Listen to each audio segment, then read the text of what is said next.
there. Welcome to this week's edition of Just for Today. So, today I thought we would talk about the loneliness that comes with this disease. You know, this when you're out there and you're using and you're drinking, you may be surrounded by a million people, but you will never feel so alone as you do when you are immersed in drugs and alcohol or food or whatever keeping you down, love, sex, whatever your addiction is.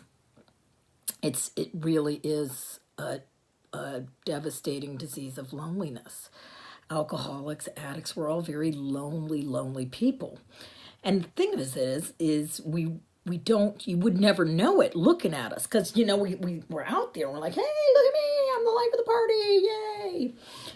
But really inside, you're just crying. You're dying because you don't feel worthy enough to have friends. You don't know how to have friends. You don't know how to, be with people. Well, I say you. I'm talking, when I say you, I mean me. Let's get that straight right now. Maybe that might not be your case. But for me, I was so afraid of going places where there were people. I was worried about fitting in. I was worried about being liked. Let's face it, I didn't want to be liked. I wanted to be loved. I wanted to be adored. I wanted everybody just say, that Kelly, she's great. Oh my gosh, you got to see Kelly. Kelly's so crazy. Kelly's so crazy. I loved that. I loved hearing that. But deep inside, I was like, really, I really was crazy. I was crazy, mentally ill crazy. Like, I was swirling out of control. I felt isolated. Even though I had friends, it's always isolating. And even when you get into recovery, the beauty of recovery is it takes a lot for a recovering addict, alcoholic, whatever, to put themselves out there to other people in a fellowship and ask for help saving their life, because it's just scary. You don't know, you don't know what to expect. And you certainly don't know what's up with these other people. And I was suspicious of why. I was like, why are these people so eager to help me? What's up with that? And I remember my sponsor saying, I'm getting more out of this than you are. And I was like, yeah, right. I don't think so. How can you be getting more out of this than me? I'm dying here. You're saving my life with your words and helping me get through this process by taking me through the steps. And so it was really eye-opening for me years later as I get to take girls through the steps, and I really get to see, oh no, I get much more out of this than they are, but they don't know it. And one day they will. They'll get it. The great thing about being in a fellowship is that you're no longer alone. You don't have to be alone. You're not fighting this battle by yourself anymore. There's help, there's hope, there's other people who have gone before you, who have found a way through the grace of God to live a fairly normal life with this disease. And it is a disease.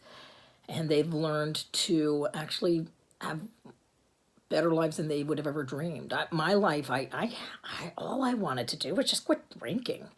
I had no idea what was on the other side for me. And the friends, I can go anywhere in the world and I will be instantly known, loved, and accepted for who I am just by the fellowship that I have now. You don't have to do this alone. And, yet there still is that need to, every now and then you want to isolate and pull yourself away. And I say when you're isolating, that's you with the disease. And don't get this confused with meditating, because when I'm meditating, I'm sitting with God and I'm sitting with my higher power and it's healing. But my disease can very easily say, oh, no, let's not get together with those people. Let's isolate. Let's be by ourselves. Let's hunker down and wallow in my fear, self-pity, whatever. Pull myself away from my lifeline. Because through my fellowship of my other women that I've found on this journey to walk with me, I have amazing friends today that I just adore, and they adore me.